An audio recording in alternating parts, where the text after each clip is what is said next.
এবারে প্রত্যেকটা ব্যক্তির অধিকার আছে। তো যার কথা বলছে সে এখানটায় সেইভাবেই পরিচিত, তার পরিচিতি নিয়ে এখানে বহু মানুষের কোশ্চেন আছে।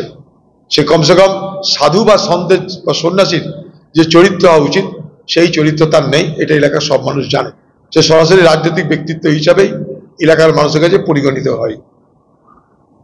তৃণমূলের, কখনো সে বিজেপির, কখন কার দলের তিনি সমর্থক, সেটা নিয়ে মানুষের মধ্যে যথেষ্ট বিভ্রান্তি আছে। সাধু সন্ত বা যারা বিভিন্ন ধর্মীয় সংগঠনের নেতারা আছে, আমরা তাদেরকে বিভিন্ন জায়গায় বিভিন্ন চেহারায় দেখে থাকি, কিন্তু ভারত সেবাশ্রম সংঘ এবং রামকৃষ্ণ মিশন এই দুটো সংস্থার সঙ্গে বাংলার ওতপ্রোত সম্পর্ক। কারণ যেখানে স্বামী বিবেকানন্দ, ঠাকুর রামকৃষ্ণের নাম জড়িয়ে, সেই রামকৃষ্ণ মিশন শুধু ভারতবর্ষে নয়, সারা পৃথিবী জুড়ে তার খ্যাতি একটাই, তারা দেশ সেবা করে, তারা মানুষের সেবা করে। ঠিক একইভাবে ভারত সেবাশ্রম সংঘ তারাও দেশ জুড়ে, পৃথিবী জুড়ে তাদের সংগঠন, আমি তাদেরকে জানি, তাদেরও দেখেছি, তারাও দেশ জুড়ে বিপদে আপদে মানুষের সেবা করাই তাদের মন্ত্র। তার মধ্যে কি বিচ্যুতি নেই? নিশ্চয় আছে।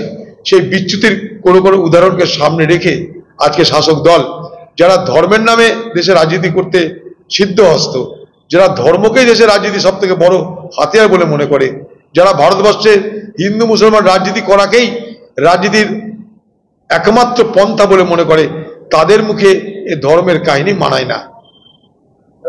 যখন সাধু সঙ্গ নিয়ে চলছে, তখন গতকাল পুরুলিয়াতে দেখা গেল বিজেপির সভাতে প্রধানমন্ত্রী ছিলেন, সেখানে রামকৃষ্ণ মিশন এরা যদি যাই, আমি সেটাকে সমর্থন করি না, কারণ যারা এই ধরনের সংগঠন করে থাকে তারা সব ধর্মের মানুষকে সেবা করার মন্ত্র নিয়ে এই ধরনের সংস্থার সঙ্গে জড়িত থাকে।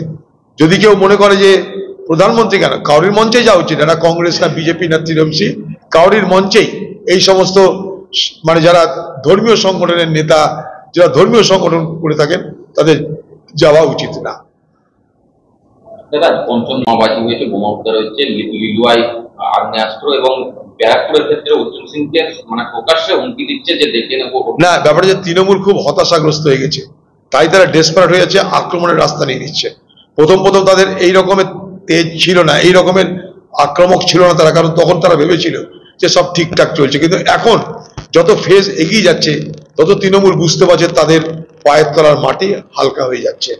আর যত তারা বুঝতে পারছে তাদের আগামী দিনের ভবিষ্যৎ উজ্জ্বল নয়, বিবর্ণ ভবিষ্যৎ, তত বেশি বেশি করে তারা আক্রমণাত্মক হচ্ছে।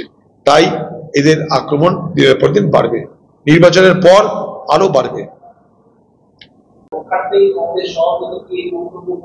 বলতে পারবো না, সেটা কংগ্রেস সভাপতিকে জিজ্ঞেস করবেন, তিনি ভালো উত্তর দিতে পারবেন। আমি কংগ্রেস সভাপতির স্পোক্সপারসন তো নই।